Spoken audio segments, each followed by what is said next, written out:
ꯉꯁꯤꯗꯤ ꯑꯩꯈꯣꯏ ꯊꯔꯣꯏ ꯊꯣꯡꯕ ꯇꯧꯔꯤ ꯑꯩꯈꯣꯏ ꯃꯥ ꯂꯥꯛꯏꯗꯅ ꯑꯩꯈꯣꯏ ꯃꯥꯅ ꯊꯔꯣꯏ ꯀꯛꯄꯤꯔꯤꯗ ꯊꯔꯣꯏ ꯊꯣꯡꯗꯣꯏꯅꯤ ꯉꯁꯤꯗꯤ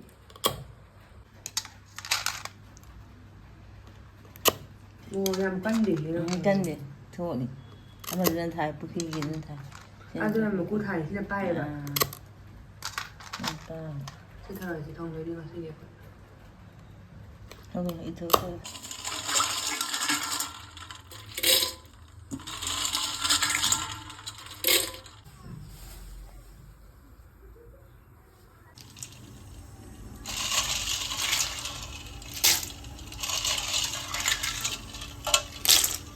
ꯕ꯭ꯔꯦꯛꯐꯥꯁꯀꯤ ꯇꯟ ꯆꯥꯒꯦꯅ ꯁꯦꯝꯁꯦ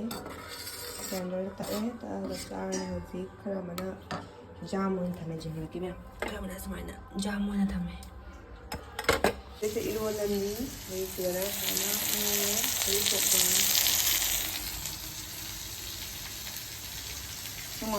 ꯅꯣꯡꯃꯁꯨ ꯑꯗꯨꯝ ꯑꯇꯩ ꯍꯥꯞꯄꯦ ꯍꯥꯞꯄ ꯌꯥꯏꯔꯣ ꯅꯣꯏ ꯀꯩꯅꯣ ꯐꯗꯤꯒꯣꯝ ꯃꯔꯨ ꯂꯣꯏꯔꯦꯅ ꯊꯨꯝꯗꯣ ꯌꯥꯝꯖꯥꯀꯣ ꯌꯥꯛꯇꯤꯗꯨꯔꯥ ꯗꯤ ꯍꯥꯟꯅꯗꯤ ꯌꯥꯎ ꯑꯗꯨꯒꯤ ꯃꯥ ꯀꯩꯅꯝꯕꯅ ꯈꯪꯒꯅꯤ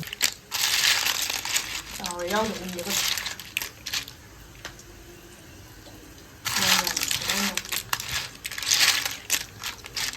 ꯑꯩ ꯃꯣꯔꯣꯛ ꯄꯣꯈꯥꯏꯔꯒꯅ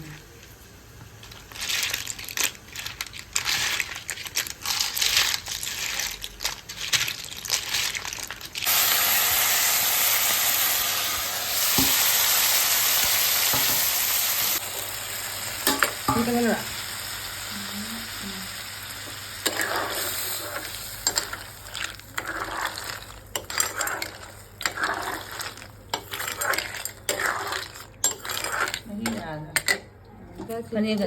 ꯅꯪꯗꯤ ꯁꯤꯡꯖꯨ ꯇꯧꯕꯤꯒꯦ ꯁꯤꯗꯅ ꯁꯤꯡꯖꯨ ꯅꯨꯃꯤꯠ ꯁꯤꯡꯖꯨ ꯃꯌꯥꯝ ꯊꯔꯣꯏ ꯃꯅꯝ ꯂꯥꯛꯑꯦ ꯃꯌꯥꯝ ꯊꯔꯣꯏ ꯃꯅꯝ ꯂꯥꯛꯑꯦ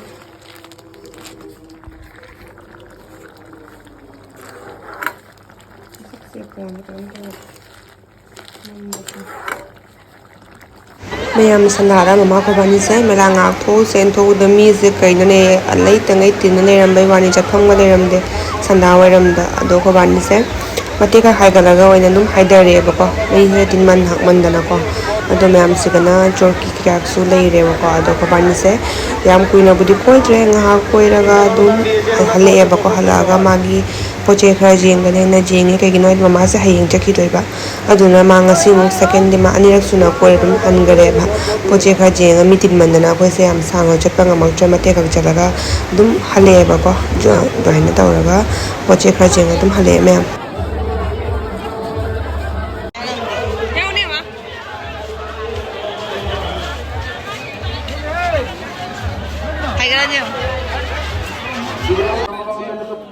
क्या भजाइने थांजौ कतोइसे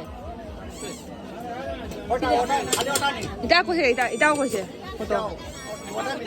नाना एक लाख दा को ना भजाइनेद्रा सिना आइदा अराइसे का 250 हजे फाबरा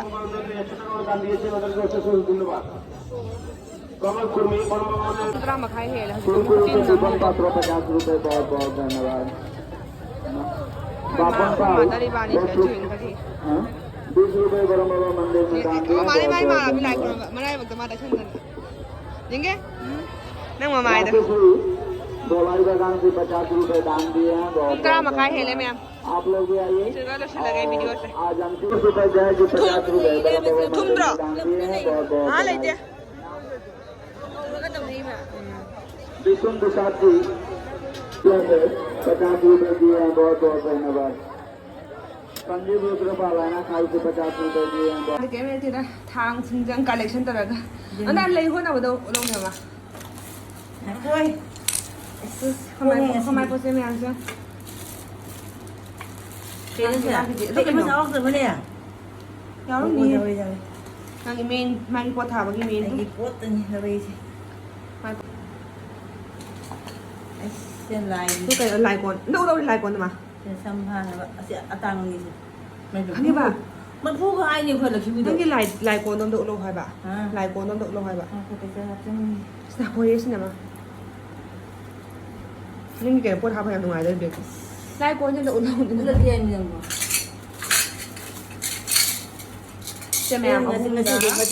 ยวจำเดี๋ยวเราเรียนกระด้างนะเนี่ย ร่างตัวนี้เหรอ ยังขยัน จำอย่างนี้สิ ยังไงก็สุดที่เราสิอันนี้สุด ไอ้สลิมลิงนี่ไอ้ยังจะลาสนี่นั่นแบบว่าได้ไง ใครเวลาสิมันหน่อยแมวไม่เสือเสียค่อยมามุดทิลลูกิเกมทิลเจอมาเต็กเพาะมันดูเลยก็มือหาแล้วกลาสตัวนี้แมวจัดเลยกี่ทิลลูกิเกMayam sinamo last din ni ko ase sina ko class halaga ko dum turkey tong se na tong mane ma ko mayam se ado saga ha turkey tong aga ko se mela ha ko daga mu halani ni mind to raga ko ha ko ure me